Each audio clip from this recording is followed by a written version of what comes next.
Happy Tagalog. Alright, this is Aisel. Meron siyang sasabihin para sa inyo mga kalakuracha. And please don't forget to like and share and follow her YouTube channel. Lakuracha Girl Vlog. Babayeng walang pahinga.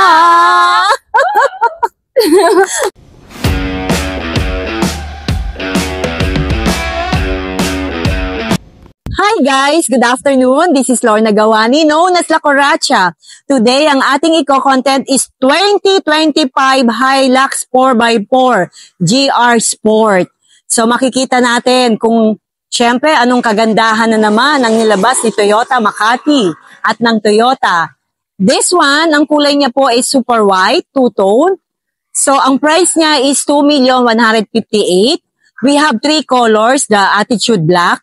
And then, kapag emotional red and super white, two-tone, additional 20,000. Alright, tignan natin yung front fascia ng Hilux GR Sport. So, kung mapapansin nyo, ang kanyang emblem is Toyota. Not yung logo lang ng Toyota. And then, meron siya dito na front camera. Ginagamit natin yan, of course, sa mga LDA, yung lane departure alert. And then, ang kanyang front grille is glossy. And then may badge na GR. Ang ating headlamp, meron siyang new LED auto leveling headlamp. Ang ating fog lamp is LED. Meron din siyang LED line guide. So meron siyang front sensor, corner sensor. So magkabila. Yung mga headlamp, yung fog lamp bezel niya, glossy. And then, yung kit niya, yung over fender, ang galing, no? Mapapansin nyo from there. So, bulky. Over fender niya, bulky talaga. Magmasdan nyo, guys. Okay, dun tayo sa gulong.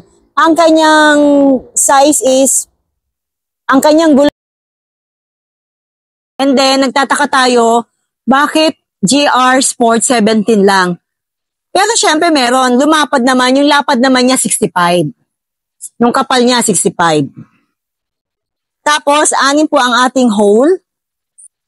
Yung kanyang front is disc brake, and then may caliper, GR caliper, kung napapansin niyo yung red.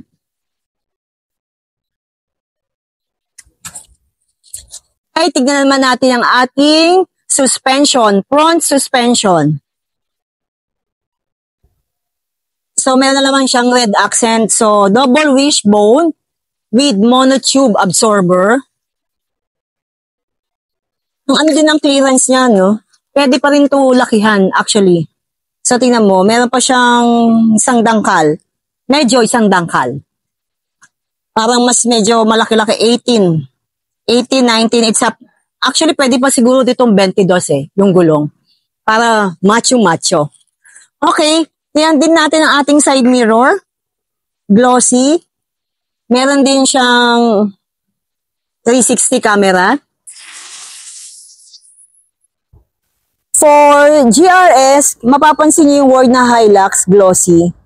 Kasi yung normal lang standard, yung mga Hilux G, ano lang, yung para siyang chrome. And then may step board. Glossy rin ang ating door handle, outside door handle. And then ito, pansinin niyo po. Meron siyang blind spot monitoring.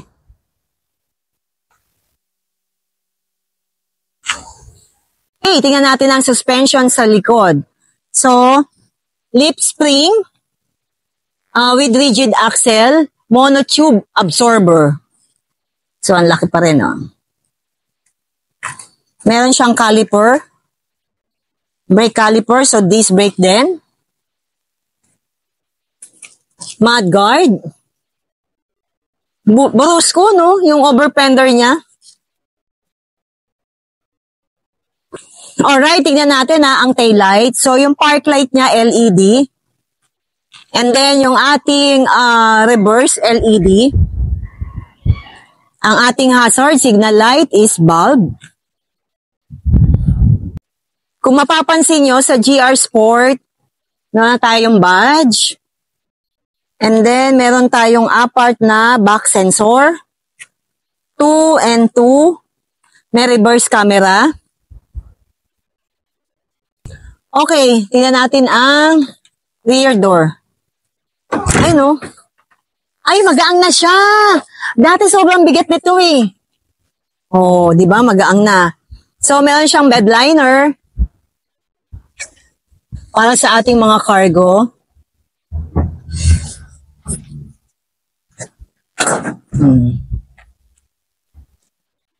Alright guys, tingnan natin yung interior. So this one, suede siya, plus leather. May badge na GR. Yung kanyang headrest.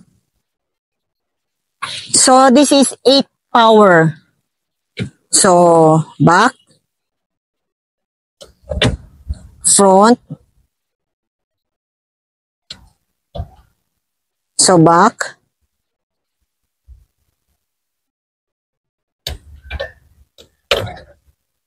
baba, and then taas. Okay, so back natin muna. Even the mating, meron siyang GR badge.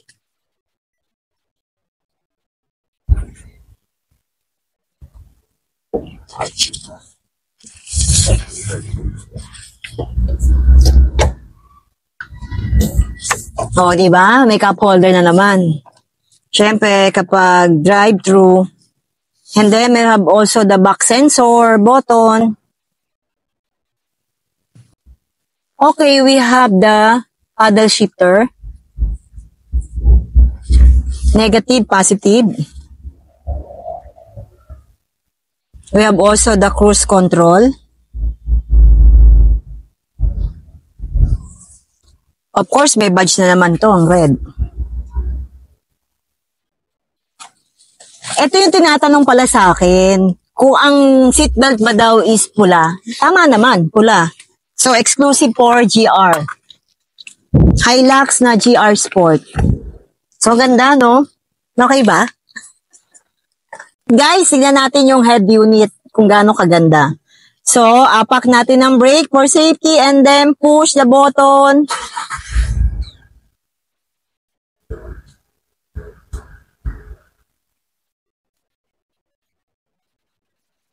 That's 9 inches. Apple CarPlay, Android Auto, wireless. Take note, wireless. So, ayan. Okay. So, touchscreen. The settings. Display.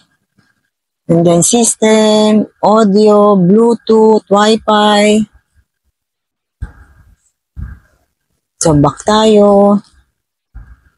And then, kung gusto nyo mag-music. Yeah. Okay, for the air conditioning, dual zone. So, ito, para sa akin, sa driver and then sa passenger. So, may control kami, parehas. Kung kami nilalamig, hinaan. Kung naiinitan, lakasan. So, ayan. So, dual zone. May mga port din tayo dyan. And then, ito, pwede rin kayo maglagay ng sa USB.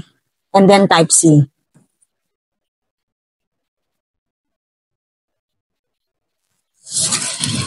Charger. Meron tayong dalawang cup holder. Then, dito, we have the echo. And then, power.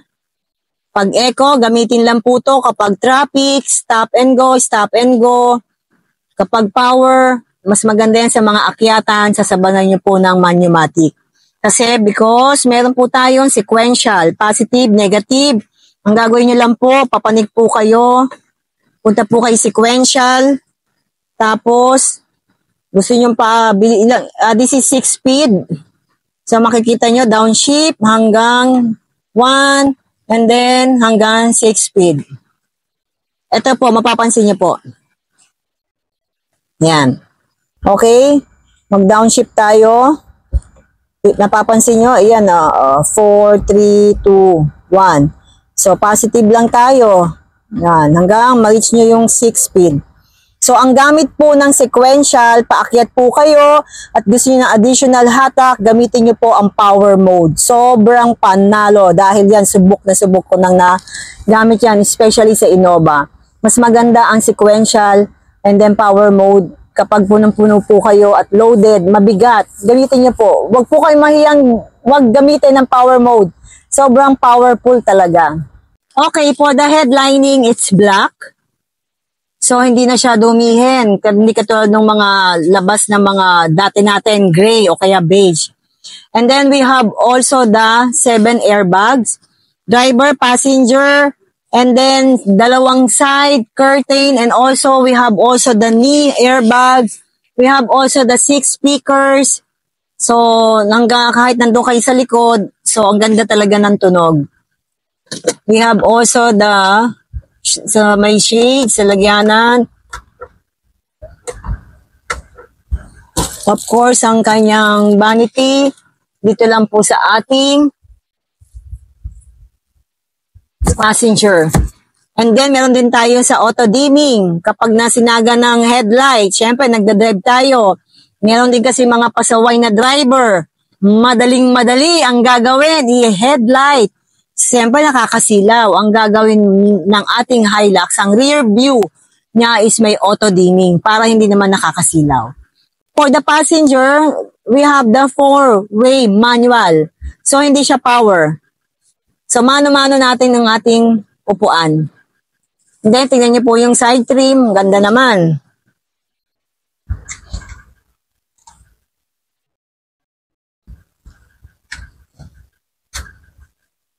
Tingnan natin ang glow box. This is the glow box. Ito, wow, may aircon, parang Fortuner, may aircon vent. So, cool box. Naglagay ulit po kayo ng mga inumin. Wag lang alak, bawal po yon. Mineral water lang for healthy life.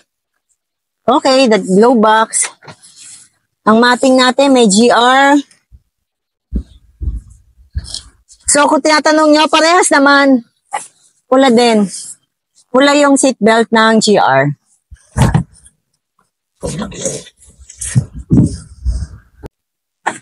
Alright, pasok naman tayo sa second row. So, ayan. Ito, driver. Ito ang aking legs. So, yung Nico, yung legroom niya, maluwag. Wow, may napansin talaga ako. Bago! Dati wala siya ditong aircon vent eh. So, ngayon meron na pala.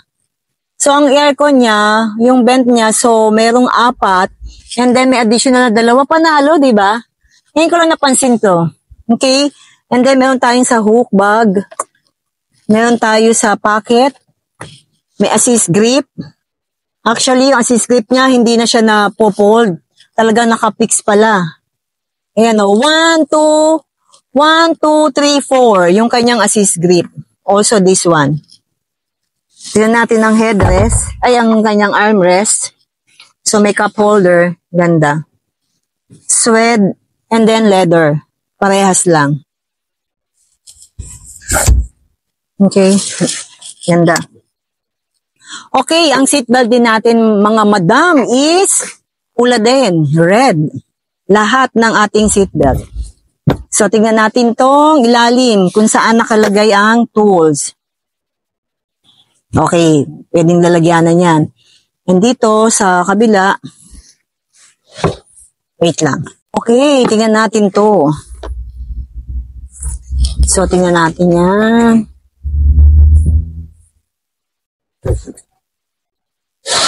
So, ito ang ating tools sa ilalim po ng upuan. Ang purpose po nito, it is sasabit natin dito. So, we have the tools and then yung jack.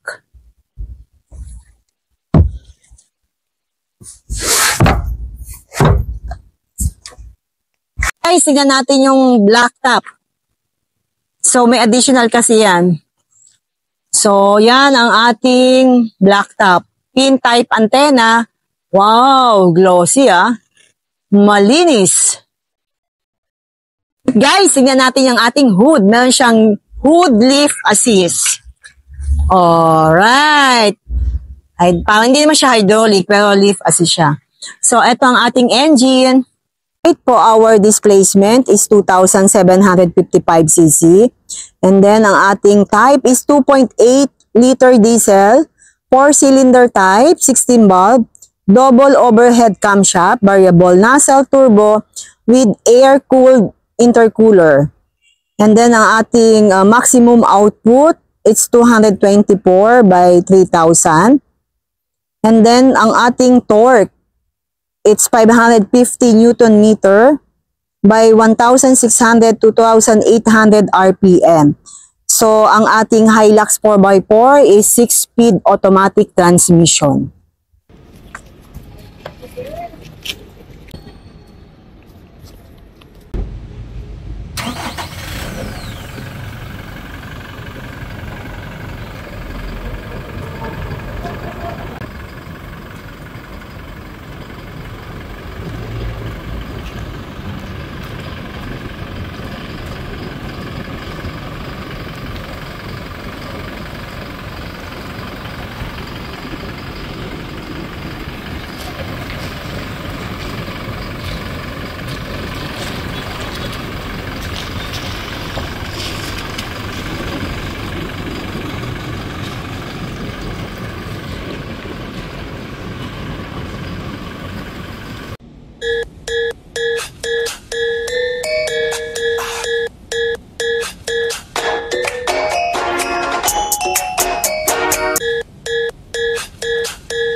Guys, o diba? Dalawa kami. For sure, ako, ang kilo ko is 60.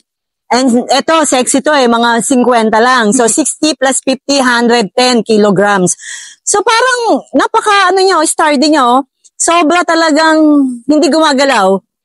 Diba? Ang sarap pala nito, oh. Of course, hindi siya nakakatakot, no? Kayang-kaya tayo kahit mabigat. So, ayan. Di ba? Angat. Oo, di ba? Angat ako. Hindi na. Ayan. Sige nga. Try mo nga, Miss Aisel. Para lang malaman lang din natin. Oh. Di ba? Oh. Oh. Maganda to sa mga pang-camping. So guys, thank you so much for watching La Coracha Girl Vlog. This is Lorna Gawani, known as La Coracha. And this is my partner, Miss Aisel Castillo. Please subscribe also Aisel Castillo sa Toyota Makati page namin. Siya po ay isa po naming bago sa aming grupo at napakaganda at napaka-sexy. Okay, see you guys! Thank you for watching! La Coracha Girl Vlog!